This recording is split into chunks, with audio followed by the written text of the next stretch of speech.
Sciences here at Excelsior Community College. I now assume responsibility for guiding the remainder of this session. I extend appreciation for the leadership demonstrated thus far and will continue to ensure that our discussions remain focused, productive, and aligned with the objectives of this conference.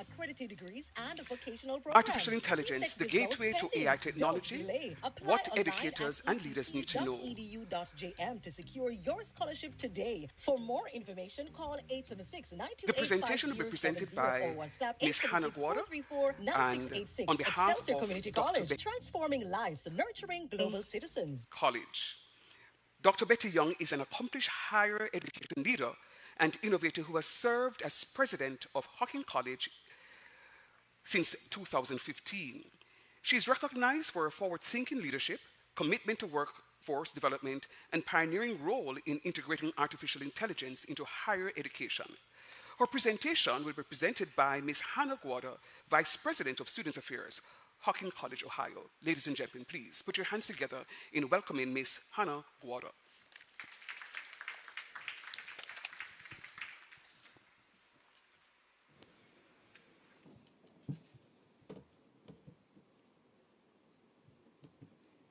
Master of Ceremonies, distinguished guests, all protocols respectively observed, good morning.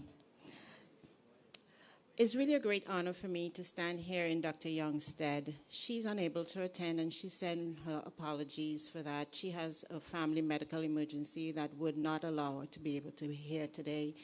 But she has been a pioneer as it relates to AI technology in, I would say, in the United States in general, because in 2023, she went to the board and she said, there's this new thing, AI, and I don't know what it is.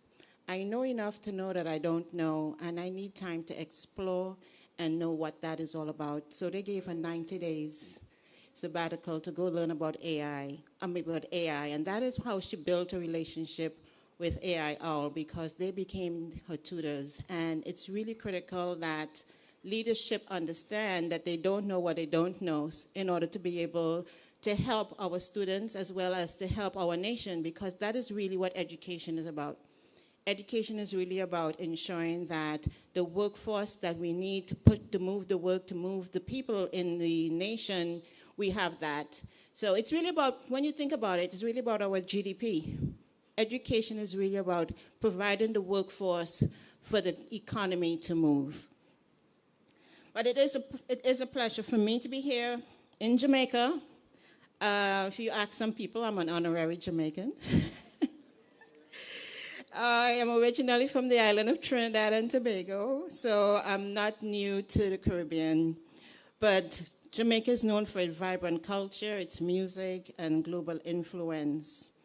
But most importantly, it's known for its resilience, its creativity, and entrepreneurial spirit.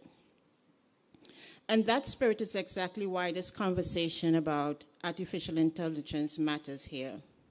So let me start with a story. My son, his girlfriend, and my grandbaby, I just had one, he was born in November, my very first one. They came to Jamaica on Monday. Yeah, thanks. They came to Jamaica on Monday. And before they even left the airport, their phone knew where they were going. It provided them with routes. They didn't know that the hotel was going to pick them up, but it provided them with routes to get to the hotel. It told them about some of their interests. It also told them about possible restaurants that they can eat at in a particular area where they're going. Not one time did my son and his family thought that they were interacting with AI. But AI was actually giving them those recommendations. And that is the world that we're living in. Things happen so quickly, so instantaneously, and you don't even know where it's coming from. How many of you have Netflix? So when you're watching a movie and that one ends, does it give you recommendations of something else to look at? Yes? That, believe it or not, is AI, right? Google Maps. Some of you, you're using your Google Maps or Waze, because we like to use Waze in the Caribbean, right? And it gives you directions. And then all changes because there's traffic somewhere, there might be construction. Guess what? Who told you that? AI. We don't think about it, but every one of us, we're using it every day. I got a bank alert when I run my card. I get a bank alert. Guess who's sending that bank alert? Definitely not the teller, right? It's AI technology, and AI technology is embedded in every aspect of our lives today. It predicts the weather. And, sorry, I'm going off of my own mind, but I also want to keep on track with her message as well, too. So AI is no longer something we prepare for someday. It's already embedded in our daily life. The real question is not whether AI will shape the future. It already is. The real question is, will we shape how it is used, or will we simply react to it? Now let me bring this closer to education. Imagine a student in rural Jamaica. So yesterday I had the pleasure of going up into the mountains to St. Elizabeth, and I also went to Manchester. So just picture a student in one of those towns there. I was in Santa Cruz. Maybe Portland, sitting at a table at night. The Wi-Fi may be inconsistent, just as it is in Trinidad. Resources may be limited. But what about ambition? It's unlimited. I remember yesterday looking into those young, beautiful, smiling faces, and some of them, their eyes were just filled with wonder. And I remember that was once me sitting in those seats in Form 4, Form 5, not knowing what my future would hold. And I was able to share my story. And the reason why I share that story is because I want them to know that they too can have a future. Even though you're sitting where people may think you're in the backwoods, right? That doesn't mean that you can't have a bright future as well.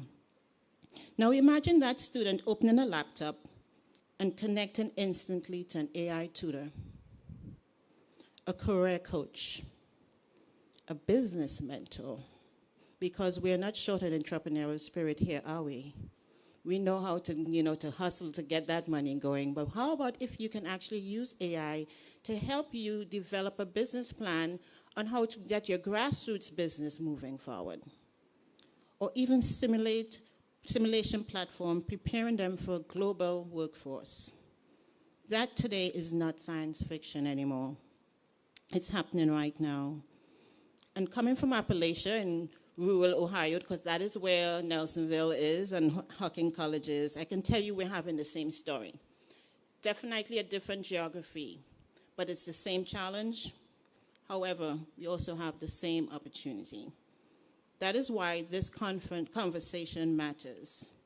Not simply because AI is changing technology, but because AI is changing access, opportunity, education, and leadership itself. Now, before we go talk about strategy and leadership and implementation, let's make sure we are all saying and speaking the same language. Because one of the biggest barriers to AI adoption is fear, created by misunderstanding. When many people hear artificial intelligence, they imagine robots replacing humans. Who remember the movie I, Robot? Also another one that was scary as anything else, Eagle Eye. She took over the whole thing, and it's just like she was trying to get rid of humans, right? But most AI today is much more simpler than that. At its core, AI is technology designed to recognize patterns, analyze data, and generate predictions or responses. That's as simple as it is. In many ways, AI is less about thinking and more about processing information at incredible speed. And the truth is, most of us already use AI every day. We talked about Google Maps, Netflix, banking alerts. Who uses Alexa? When I first started using Alexa, she did not understand a word I was saying. We were very aggravated. Or social media algorithms. You start watching one thing and they keep popping up on your screen every time. Every time it's like, oh my God, I'm possessed with things going on in Trinidad and Tobago right now. So every time I turn on, it's like, I need to stop. Now, recently, generative AI tools like ChatGPT have been brought into the public conversation. because these systems can create content, writing, images, summaries, lesson ideas. Guess what? Even computer code now. That changes the conversation significantly for educators and institutional leaders. Because now AI is no longer operating quietly in the background. Our students are using it, faculty are exploring it, industries are demanding it, and institutions can no longer afford to ignore it. How many of you have used some form of AI in the last week? Yeah.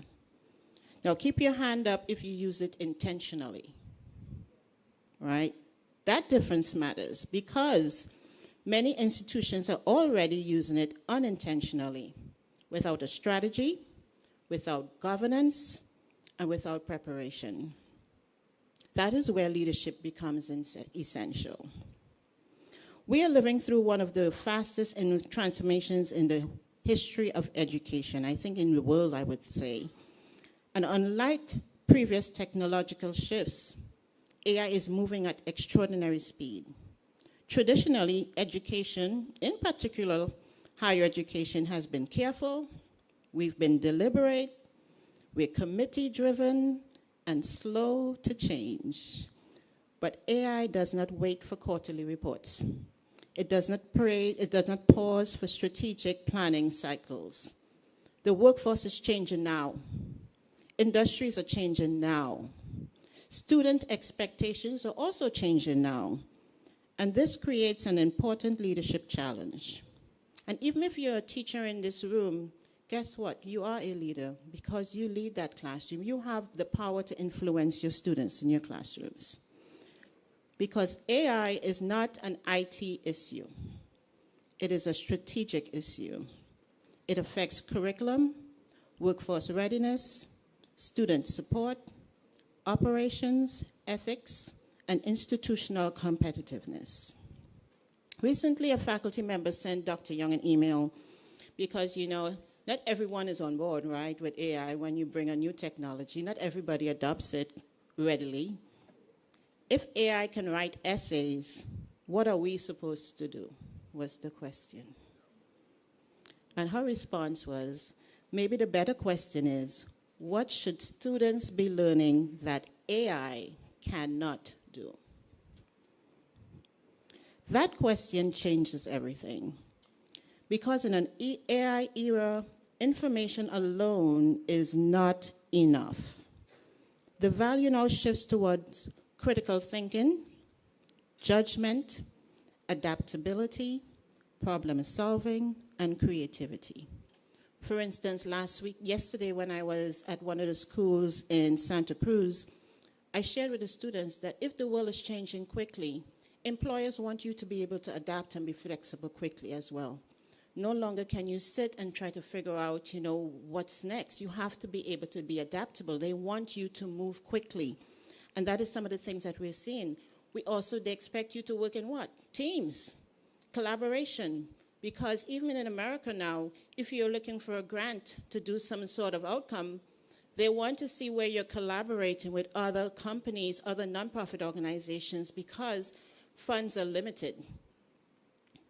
AI can create content, but it cannot replace wisdom. It cannot replace ethical decision-making either. And most importantly, it cannot replace human leadership.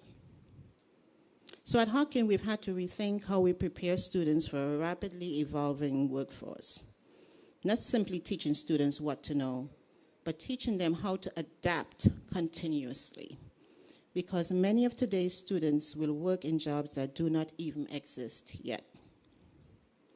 Now let's talk specifically about Jamaica and the Caribbean, because the Caribbean is important to me. Trinidadian here, my dad is from Barbados, so it's important. And I'm really glad to hear that the senator is talking about the decisions that they've made and some of the implementation. It means that they're building the foundation that Jamaicans will be able to pivot quickly. Because if things are moving quickly, you need to be able to pivot quickly. The Caribbean has deep educational traditions, strong cultural identity, and institutions that are often built on long-standing systems and practices. And while those traditions create strength and stability, they can also make transformation, rapid transformation, challenging, as they do in many parts of the world. So it's not anything that's unique to the Caribbean. But here's the opportunity. The Caribbean is still in a position to shape AI adoption intentionally rather than reactively. And that really matters. Because many larger systems globally are now trying to retrofit AI into structures that were never designed for that pace of technological change. Institutions here have the opportunity to move thoughtfully and strategically and collaboratively, while still preserving the values and cultural identity that makes this region very, very unique. The question is not whether tradition and innovation can coexist. The question is, how do we modernize without losing the human and cultural foundations that matter most? And I believe Jamaica is uniquely capable of helping answer that question. For instance, think about tourism. AI can help predict tourism demand, personalize visitor experiences, which I talked about earlier, optimize transportation, improve customer service, and strengthen workforce training. Imagine a hospitality student in Montego Bay using AI-powered simulation to practice real-world guest interactions before ever stepping into the hotel environment. Imagine tourism leaders being able to forecast visitor behavior weeks in advance. What can that do for the bottom line? Do you see maybe the stores and the gift shops can actually, what's the word I'm looking for? Supply, they can bring certain different types of supply, because I love to shop, and I shopped in the gift shop this week, so they're able to do things of that nature. Imagine AI helping local businesses market globally. That is not theoretical. Those systems already exist. And beyond tourism, AI has implications for agriculture, hurricane preparedness, healthcare access, financial services, logistics, and even entrepreneurship.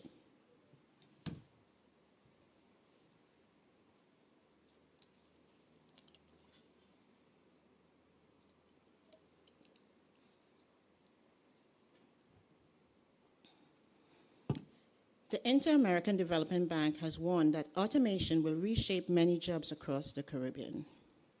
But this is not simply a story about job loss. It's also a story about workforce transformation. And institutions like yours will play a central role in preparing that workforce. So the question becomes, what should educators and institutional leaders actually do now? So let me offer 5 leadership questions every institution should be asking themselves. Do we have AI literacy at the leadership level? If the leadership is not prepared, how can they lead? So Dr. McCarthy did an amazing job by preparing his leadership here. Leaders do not need to become programmers, but leaders must understand what AI can do, what it cannot do, where it creates opportunity, and where it creates risk. Because if leadership does not understand the technology, leadership cannot guide the institution responsibly. Are faculty prepared? Many faculty members are navigating uncertainty right now. Some are excited. I was very excited when I learned about AI. I was like, whoa, you can do all of this? Some are cautious, and I've had a lot of people who are really cautious. Does it really teach writing? Does it really teach critical thinking? They're thinking of all those things, and it's okay to do that. And yet some are overwhelmed by it all. Institutions must invest in faculty development, training, and even experimentation. Not perfection, experimentation, because waiting for complete certainty is not a strategy. The next question, are students learning responsible AI use? Students need more than access to tools. They need digital literacy, ethical reasoning, critical evaluation skills, and an understanding of how AI affects society. So currently I'm working on my dissertation, and the university where I go to school, they actually encourage us to use AI. I'm currently in a class, AI for researchers, and they show you exactly how to use the AI tools and how you document that you're actually using it. And using the tools have actually helped me to think more critically about my topic. So I started with one topic for my dissertation topic, and now my problem statement look light years different compared to when I was thinking about it, because now I've seen where there's cross intersection and different, and now my chair is like, wow, Hannah, this is a total revolutionized problem statement, right? So my problem statement, I'm looking at how does loneliness, right, amongst female leaders, how do certain factors affect loneliness among female leaders from a transient, because there's two types of loneliness. There's transient loneliness, and there's also what you call trait-like loneliness. And now my research is like, wow, even I myself is very impressed with it. And I have to thank AI for that. Between Chat and Claude, they really revolutionized my study. All right, leadership question. Are we redesigning curriculum for the future workforce? Curriculum can no longer remain static for years at a time. I remember when I was in college, I had an instructor, and I met a friend of mine. He's like, is she still teaching that same class and that same lesson? And I was like, oh my God, from since back then? He's like, yeah, same thing over and over and over, right? We can no longer do that. We can no longer teach the same lesson over and over for years. We need to change. AI allows industries to evolve faster than traditional academic cycles. Institutions must become more agile. Programs must continuously align with workforce demand, and this is particularly important for career and technical education institutions like ours. And the fifth question, do we have governance and ethical guardrails? Because innovation without governance creates risk. Now, as exciting as this is, we all need to be honest about challenges. AI is powerful, and sometimes it can also be confidently wrong. I challenge my Clara every day. Are you sure? And she's like, you're good to push back on that. And this is exactly why human oversight matters. There are several critical risks institutions must address. First, we must address bias. AI systems learn from data, and if the data contains bias, the system will produce it. Second, privacy and data ownership. Who owns student data? How is it stored? Who accesses it? Third, transparency. Can we explain how decisions are really made? And fourth, equity. Because AI is not automatically equalizing. If access to technology is uneven, then AI can widen existing educational gaps. And how that looks for us at Hocking College is that every student walking through the doors must have a laptop. Everyone, regardless. And there are some basic standards that they must have. The next thing we do at Hocking College is that we, with the help of our friends, we were able to acquire an enterprise system of ChatGPT. We're the only, I think we're still the only community college that has an enterprise system. What that means is that it's not open to the public. Everything you do in that system is secured. So our students, every student walking through that door have access to that system. It's part of their tuition, and it's much cheaper than it would have been if they were going to buy it on the open web themselves.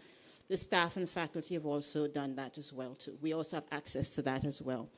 So far, I think we have about, Cass might be able to tell me better than I do, we probably have about 80% of our faculty and staff trained in AI technology.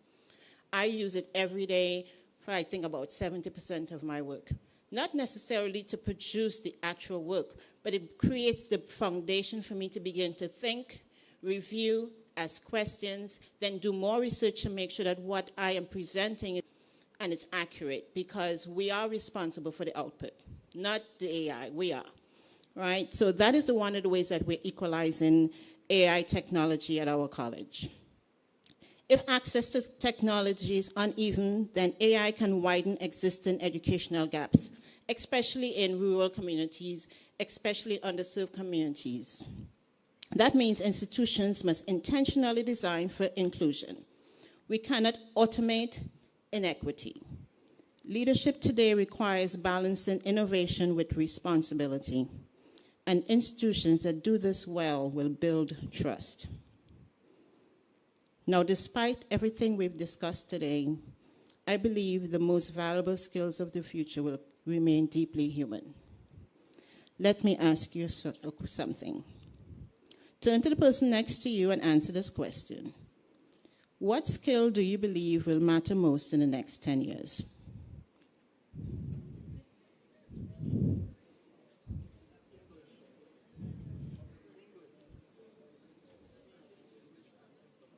All right. Globally, we are seeing growing demand for what? Critical thinking. I remember my mom, when she was alive, she's like, these young people can't think. Everything is in their phone and their phone and their phone, right? Critical thinking. Communication. Many of the students that I interact with, they're challenged with communication because many of them, they say they have social anxiety. That's what they say. They have social anxiety. They don't know how to make friends. And basically, they don't have very good resilience at all. Adaptability is another one that they're demanding for, leadership and creativity. So here's the thing. AI can generate a lot of answers, but it cannot replace judgment.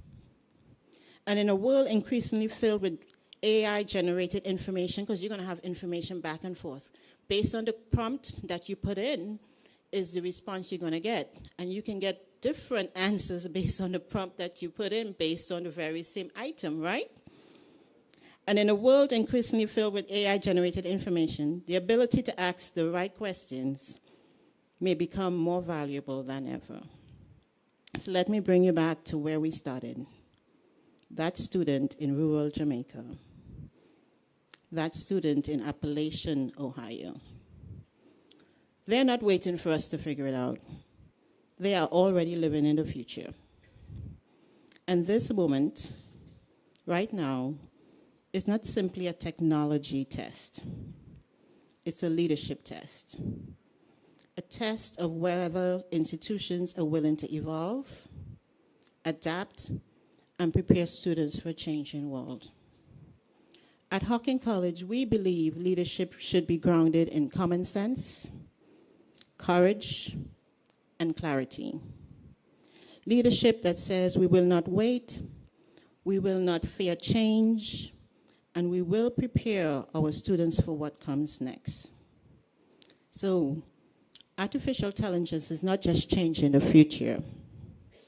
It is revealing who is prepared to lead it. And if we lead with common sense, courage, and clarity, then the gateway to AI will not be something we walk through. It will be something we open for everyone behind us. Thank you.